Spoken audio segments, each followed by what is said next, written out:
ಮಾಡಿರುವ ಹಾಲಿನ ದರವನ್ನ ಕೂಡಲೇ ಹಿಂಪಡೆಯಲು ರಾಜ್ಯ ಸರ್ಕಾರ ಬಾಕಿ ಉಳಿಸಿಕೊಂಡಿರುವ ಹಾಲಿನ ಪ್ರೋತ್ಸಾಹಧನ ಕೂಡಲೇ ಬಿಡುಗಡೆ ಮಾಡಬೇಕು. ಪ್ರೋತ್ಸಾಹಧನ ₹5 ಬದಲಿಗೆ ₹10 ಏರಿಕೆ ಮಾಡಬೇಕು. 1 ಲೀಟರ್ ಹಾಲಿನ ಬೆಲೆ ₹50 ನಿಗದಿಪಡಿಸುವಂತೆ ಹಾಗೂ ಹೈನುಗಾರಿಕೆಯ ಇನ್ನಿತರ ಬೇಡಿಕೆಗಳನ್ನು ಈಡೇರಿಸುವಂತೆ ಒತ್ತಾಯಿಸಿ ಕೋಲಾರ ಜಿಲ್ಲೆಯ ಶ್ರೀನಿವಾಸಪುರ ಪಟ್ಟಣದ ಹಾಲು ಒಕ್ಕೂಟದ ಉಪಕೇಂದ್ರ ಮುಂದೆ ಕರ್ನಾಟಕ ರಾಜ್ಯ ಹಾಲು ಉತ್ಪಾದಕರ ರೈತರ ಕ್ಷೇಮಾಭಿವೃದ್ಧಿ ಸಂಘ ಹಾಗೂ ಕರ್ನಾಟಕ ಪ್ರಾಂತ ರೈತ ಸಂಘದ ವತಿಯಿಂದ ಪ್ರತಿಭಟನೆ ನಡೆಸಲಾಯಿತು.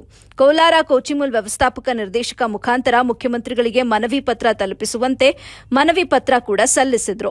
ಈ ಸಂದರ್ಭದಲ್ಲಿ ಕರ್ನಾಟಕ ರಾಜ್ಯ ಹಾಲು ಉತ್ಪಾದಕರ ರೈತರ ಕ್ಷೇಮಾಭಿವೃದ್ಧಿ ಸಂಘದ ಅಧ್ಯಕ್ಷರಾದ ನವೀನ್ ಮಾತನಾಡಿ, ಕೂಡಲೇ ಸರ್ಕಾರ ಇಳಿಕೆ ಮಾಡಿರುವ ಹಾಲಿನ ದರವನ್ನು ಹಿಂಪಡಿಬೇಕು.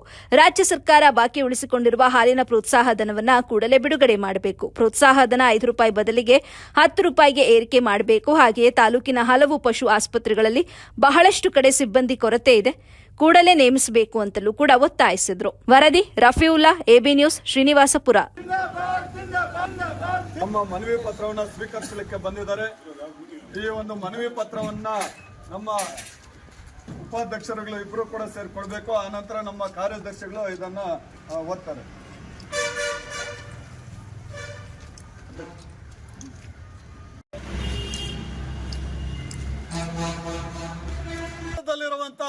ಕೋಚಮಲ್ಲು ಮೇಘಾ ಡೈರಿ ಮಾಡುವ ಹೆಸರಿನಲ್ಲಿ ಇವತ್ತು ಯಥೇಚ್ಛವಾಗಿ ಭ್ರಷ್ಟಾಚಾರ ನಡೀತಾ ಇದೆ.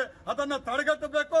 ಆ ನಂತರ ಇವತ್ತು ನಮ್ಮ ಪ್ರಾಥಮಿಕ ಸಹಕಾರ ಸಂಘಗಳ ಅಕೌಂಟ್ಗೆ ಪ್ರತಿ ವಾರಕ್ಕೆ ಒಂದು ಸಲ ಬಿಲ್ ಪಾವತಿ ಆಗ್ತಾ ಇತ್ತು. ಇವತ್ತು 15 ದಿವಸ 25 ದಿವಸ ಆಗ್ತಾ ಇದೆ.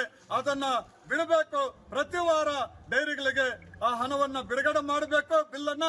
ಆ ನಂತರ ಡೈರಿನಲ್ಲಿ ಕೆಲಸ ಮಾಡುವಂತ ನಮ್ಮ ಸಿಬ್ಬಂದಿ ವರ್ಗ ನೌಕರರೇನಿದ್ದಾರೆ ಅವ್ರಿಗೂ ಕೂಡ ಸೂಕ್ತ ರೀತಿಯಲ್ಲಿ ಪರಿಹಾರಗಳನ್ನ ಕೊಡುವುದ್ರ ಮುಖಾಂತರ ಅವರಿಗೆ